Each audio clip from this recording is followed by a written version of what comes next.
지라는 온 식구가 한 산에 둘러서 먹고 마셔 여기가 우리의 낙원이라 고마워라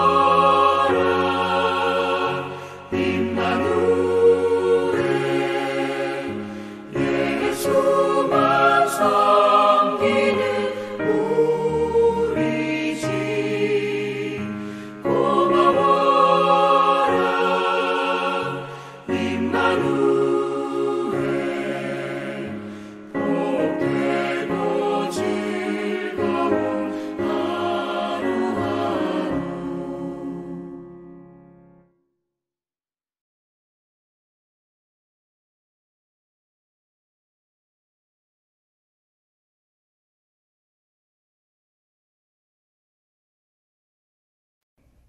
여호와께서 모세에게 말씀하이르시되 이스라엘 자손에게 말하여 그들에게 이르라.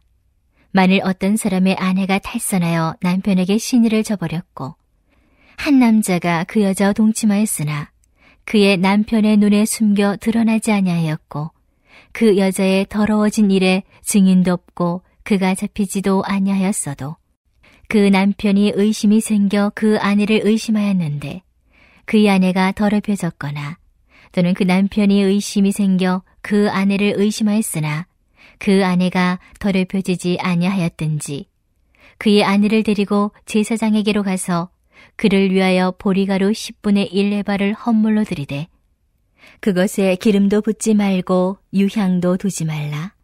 이는 의심의 소재요 죄악을 기억나게 하는 기억의 소재라. 제사장은 그 여인을 가까이 오게 하여 여호와 앞에 세우고 토기에 거룩한 물을 담고 성막 바닥에 티끌을 취하여 물에 넣고 여인을 여호와 앞에 세우고 그의 머리를 풀게 하고 기억나게 하는 소재물 곧 의심의 소재물을 그의 두 손에 두고 제사장은 저주가 되게 할 쓴물을 자기 손에 들고 여인에게 맹세하게 하여 그에게 이르기를 내가 네 남편을 두고 탈선하여 다른 남자와 동침하여 더럽힌 일이 없으면 저주가 되게 하는 이 쓴물의 해독을 면하리라.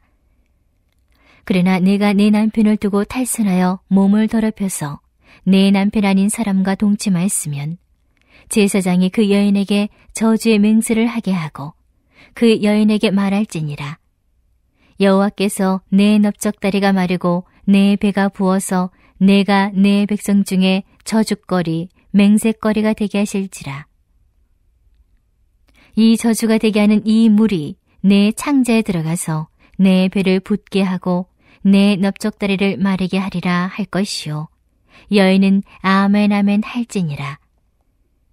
제사장이 저주의 말을 두루마리에 써서 그 글자를 그 쓴물에 빨아넣고 여인에게 그 저주가 되게 하는 쓴물을 마시게 할지니 그 저주가 되게 하는 물이 그의 속에 들어가서 쓰리라. 제사장이 먼저 그 여인의 손에서 의심의 소재물을 취하여 그 소재물을 여호와 앞에 흔들고 제단으로 가지고 가서 제사장은 그 소재물 중에서 한 움큼을 취하여 그 여자에게 기억나게 하는 소재물로 제단 위에 불사리고 그 후에 여인에게 그 물을 마시게 할지라.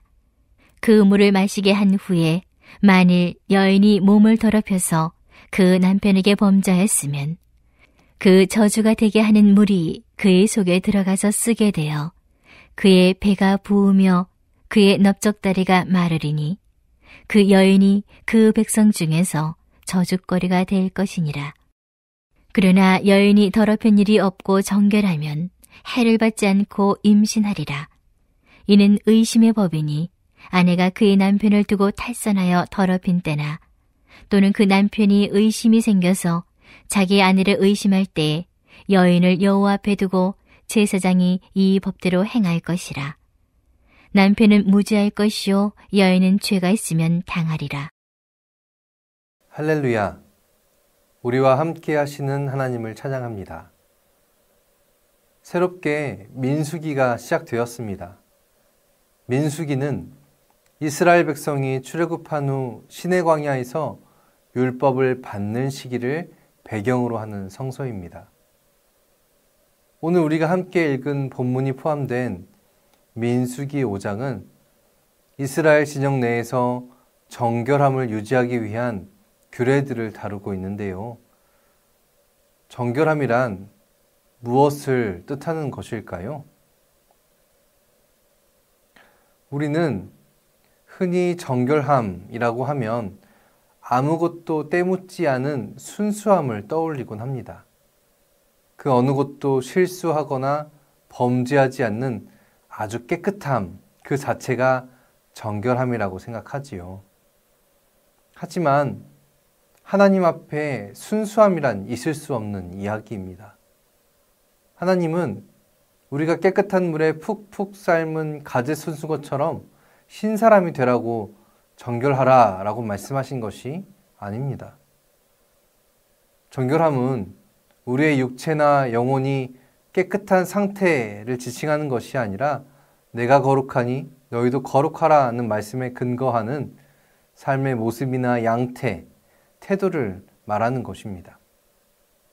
그렇다면 하나님은 왜 우리가 정결하게 살길 바라시는 것일까요? 거슬러 올라가 보면 이스라엘의 전신은 히브리 노예입니다. 애굽의 지배를 받던 노예들이지요. 그러니까 애굽이라는 문명과 사회에 지대한 영향을 받은 세상 사람들이었다는 이야기입니다. 하지만 사람도 아니었습니다. 밭을 갈기 위해 소의 힘을 이용하듯 애굽을 위해 애굽의 가축처럼 살아야 했습니다. 노예에게 규범이나 예절, 예의가 어디 있겠습니까? 사람이지만 사람이 아닌 사람들. 하나님은 이들을 불쌍히 여기셨습니다. 해 아래 모두가 동등한 생명을 지닌 존재들이었지만 애굽이라는 세상에서는 그렇지 않았습니다. 그래서 하나님은 그들을 구원하셨습니다. 그들을 그곳에서 빼내셨습니다.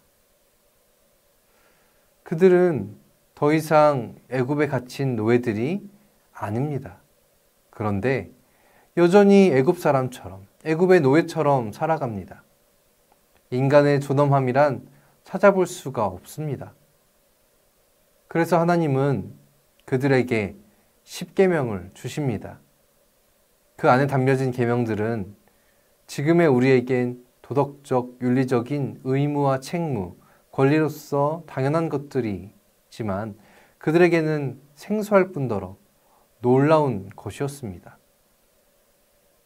그 후로 하나님은 율법을 계속 그들에게 주십니다. 하나님의 형상을 회복하는 길을 제시하고 계시는 것이지요. 사람이 하나님을 대하는 방법, 사람이 사람과의 관계를 형성하고 지키는 방법, 가족이라는 공동체, 또 지파로 불리는 마을, 이스라엘이라는 민족에 이르기까지 함께 살아가는 자로서, 존귀한 생명을 입은 자로서 하나님의 형상을 닮은 거룩한 자가 살아가는 방법을 하나님은 하나하나 일일이 다 일러주셨습니다. 하나님이 우리 인간을 사랑하셔서 자신의 거룩함을 입고 살게 하고자 하신 뜻이 바로 율법에 있다는 것이죠. 이것이 바로 율법이 존재하며 의미가 있는 이유입니다.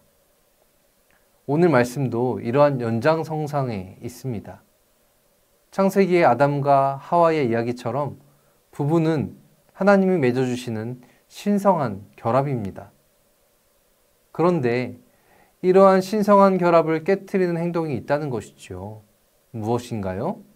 성서는 그것이 바로 간음이라고 합니다.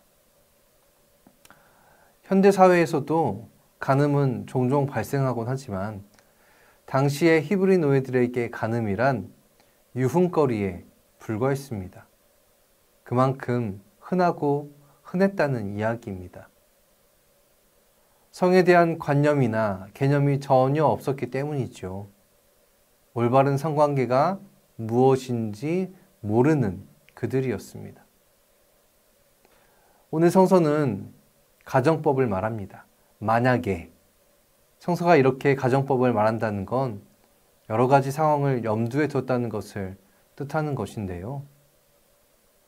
첫 번째는 정말로 간음한 부부에 대한 것이고, 두 번째는 간음을 예방하기 위함입니다.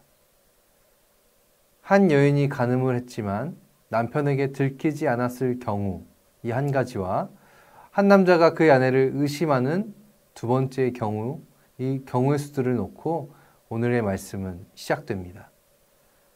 두 가지 경우 모두 신뢰를 잃은 부부의 모습을 보여주고 있습니다. 당신은 가부장적인 문화와 사회였기 때문에 간음의 책임을 여성이 물어야 했습니다.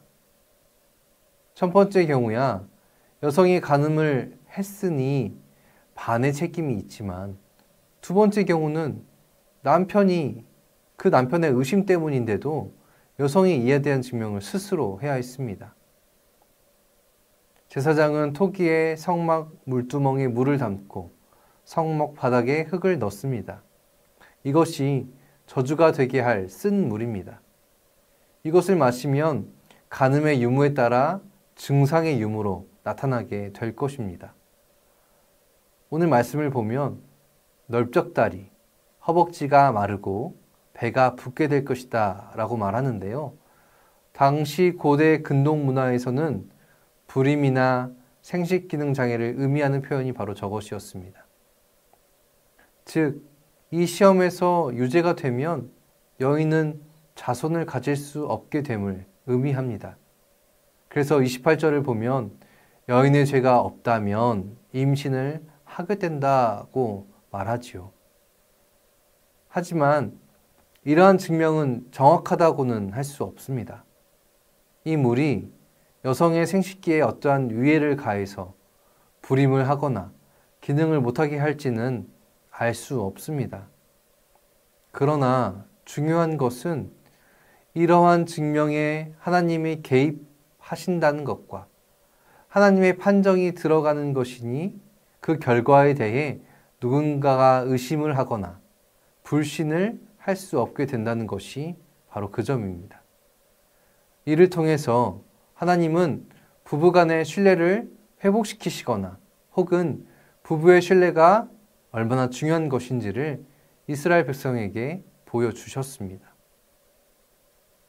거룩한 하나님의 형상대로 살아간다는 것은 내 좋을 대로 살아가는 인생이 아닙니다. 부부간의 삶은 더욱 그렇습니다. 두 개체가 하나로 묶이니 얼마나 갈 길이 어렵고 힘들겠습니까? 그런데 신뢰까지 잃는다면 그 부부는 어떻게 될까요? 그렇기에 오늘 하나님은 사랑하는 당신의 자녀들이 부부로 살아갈 때 서로를 향한 신뢰에 대한 중요성에 대해 우리에게 분명하게 말씀하십니다. 부부가 되기로 했다면 이제 서로를 믿고 한 몸이 되어 한 지점을 향해 함께 걸어 나가야 합니다. 특히나 그리스도인 부부라면 하나님의 거룩한 가정을 이루며 세상 가운데 옳고 선하게 살아내야 합니다. 그것이 바로 부부에게 주신 율법의 참 의미일 것입니다. 사랑하는 여러분, 하나님이 우리에게 율법을 주셨습니다. 그 안에 담겨진 하나님의 사랑의 마음을 깨닫는 저와 여러분이 되기를 이 시간 간절히 소망합니다. 사랑의 마음으로 율법을 주셨으니 그 안에 담겨진 사랑을 얻어 하나님의 형상대로 살아가는 우리 모두가 되기를 바랍니다. 또한 부부가 더욱 합심하여 하나님의 거룩함을 쫓아 살아가는 귀한 그리스도인 공동체가 되어가기를 주님의 이름으로 축원합니다. 이 시간 함께 기도할 텐데요. 첫 번째는 오늘 말씀을 기억하며 하나님께서 맺어주신 소중한 인연인 부부가 서로를 더욱 사랑하며 신뢰하는 참된 그리스도인 공동체가 되기를 소망합니다. 두 번째는 여전히 갈 길을 잃은 이 나라를 긍휼히 여겨주시고 하루속히 탄핵 정국이 끝나 나라가 안정화되기를 소망합니다. 우리 이 제목 가지고 함께 기도하겠습니다.